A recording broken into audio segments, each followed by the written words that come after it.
there's sort of the meme that it's like, okay, like a lot of these politicians, they'll go to a place where they'll get attention for themselves. Yeah. But this was a 3-hour event, and I think there were like 40 senators like sitting and listening and taking notes, and not really participating in the discussion, but just there, I think, to learn.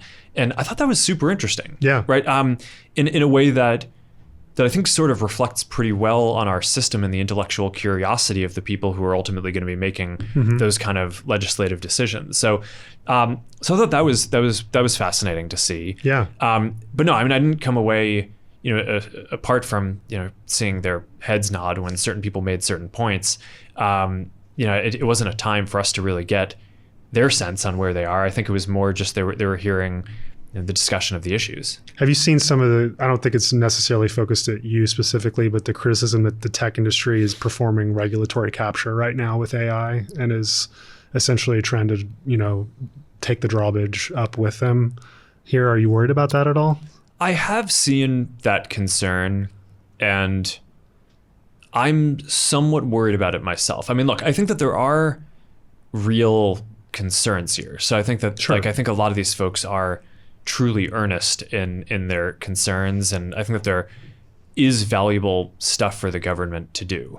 I think both in terms of protecting American citizens from harm and preserving, I think, what is a natural competitive advantage for the United States compared to other countries. I think this is just going to be a huge sector, and it's going to be important for everything, not just in terms of the economy, but there's probably defense components and things like that. And I think the U.S. having a lead on that is important. And Sure. I think having the government think through, okay, well, how do we want to leverage the fact that we have the leading work in the world happening here, and how do we want to kind of control that, and to what restrictions do we want to put on that getting to other places? I think that makes sense. So I think that there are a bunch of concerns there that I think are real. One of the topics that I've spent a lot of time thinking about is open source. Yeah. Right, because we do a lot of open source work at Meta. Obviously not everything we do is open source. There's a lot of closed systems too. I'm not like a zealot on this, right? But I think I lean probably a little more pro open source than most of the other big companies. And we believe that it's generally positive to open source a lot of our infrastructure for a few reasons. I mean, one is, like, we don't have a cloud business, right? So it's not like we're selling access to the infrastructure, so giving it away is fine. And then when we do give it away, we generally benefit from innovation from the ecosystem. And when other people adopt the stuff, it increases volume and drives down prices. So if you look like at stuff PyTorch, for example. Well, when I was talking about driving down prices, I was thinking about stuff like Open Compute, where we open sourced our server designs, and now the factories that are making those kind of servers can generate way more of them. Because other companies like Amazon and others are designing this, or like ordering the same designs, and that drives down the price for everyone, which is good. PyTorch is great because it basically makes it so that it's like the standard across the industry as people develop with this, which means that more libraries and modules are created for it, which just makes it better. And it makes it better for us to develop internally too.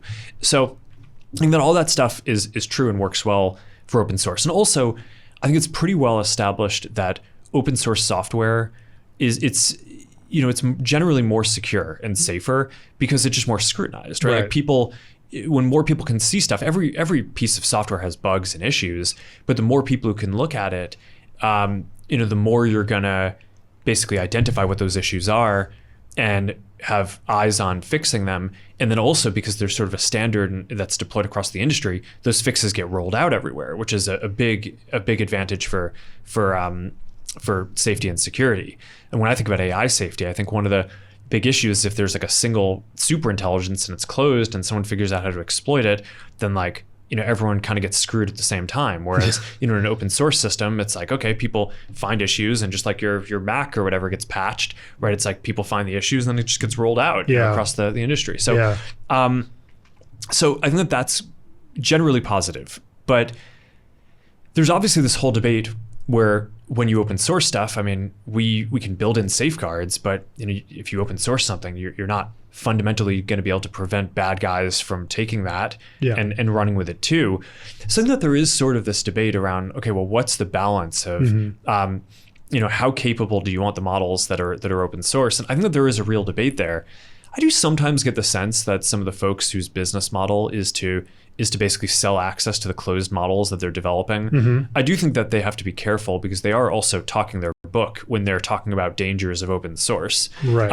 And I think that there are dynamics like that happen that I hear either overtly or sometimes behind closed doors. Something will get back to me that's like, oh, like this company was kind of talking about why they're kind of against open source, and it's like, yeah, well, their whole business depends on selling access to proprietary models. So I think you got to be careful about that. So I do think the regulatory capture thing, I think you need to be careful about for things like that, because I do think one of the big benefits of open source is it also just decreases the cost of adoption for small companies and a lot of other folks. So I do think that's going to be a big thing. Which I think Llama and the Llama 2 release has been a big thing for startups because it is so free or just easy to use access. And I guess I'm wondering, was there ever, debate internally about should we take the closed route? You've spent you spent so much money on all this AI research. You have one of the best probably AI labs in the world, I think it's safe to say. Like,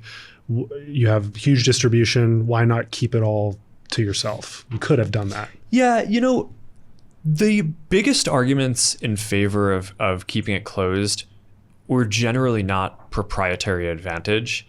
Or competitive advantage? No, it wasn't competitive advantage. It's I think it's the two, and there was a fairly intense debate around this. Did you have to be dissuaded? Did you know we have to have it open? And my bias was that I thought it should be open. Okay. But I thought that there were novel arguments on the risks, and I wanted to make sure we heard them all out. And we did a very rigorous process. And my guess is that when we're training the next version of Llama now, and I think we'll probably have the same set of debates around that and how we should release it. And again, I sort of lean towards wanting to do it open source, but I think we need to, do all the red teaming and understand the risks, and then, before making a call. But I think the two big arguments that people had against making Llama 2 open were, one is just that it takes a lot of time to prepare something to be open. So, our main business is basically building consumer products, right? And that's what we're launching at Connect. Right? Llama 2 is not a consumer product. It's sort of the engine or infrastructure that powers a bunch of that stuff. But there was this argument, especially after we sort of did this partial release of Llama 1, and there was a lot of stir around that, and then people had a bunch of feedback, and were wondering when we were incorporate that feedback. And just kind of okay, well, if we release Llama 2, is that going to distract us from our real job, which is building the best consumer products that we can? So I think that was one debate. I think we sort of got comfortable with that relatively quickly. And then the much bigger debate was around the risk and safety. And I think it's sort of what is the framework for how you measure kind of what harm can be done, and how do you compare that to other things?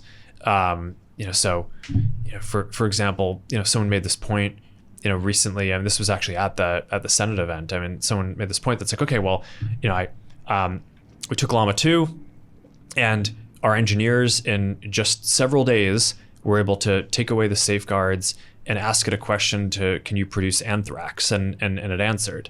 And it's on its face, that sounds really bad, right? That's obviously an issue that you can strip off the safeguards, until you think about the fact that you can actually just Google how to make anthrax and it shows up on the first page of the results in 5 seconds, right? So I do think that there's a question when you're thinking through these things about what is the actual incremental risk that is created by having these different technologies. And maybe I think a lot of this stuff, we've seen this in protecting social media as well. If you have Russia or some country trying to create a network of bots or inauthentic behavior, it's not that you're ever going to stop them from doing it. It's sort of an economics problem. You want to make it expensive enough for them to do that it is no longer their best strategy, because it's cheaper for them to go try to exploit someone else or something else, right? And I think the same is true here, right? So for the risk on this, you want to make it so that it's sufficiently expensive that it takes engineers several days to